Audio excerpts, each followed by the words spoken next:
ayu nasi afdal, Mtume aliambiwa au aliulizwa watu gani ni bora? Ayu nasi afdal, watu gani ni bora? Qala, Mtume akasema kullu maghmumil qalbi saduqil lisani.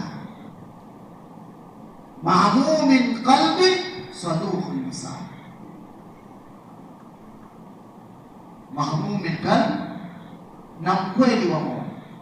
Masahaba radhiallahu anhu wakamwambia Mtume sallallahu alaihi wasallam, saduqul lisani naarifu, twajua maana saduqul lisani ni mtu kuwa mkweli wa ulimi, maana kusema ukweli, kulil haq walau kana murra, jambo umeliona ni la haki kusema na wewe litakutia uchungu, sababu pengine ni familia yako alilofanya.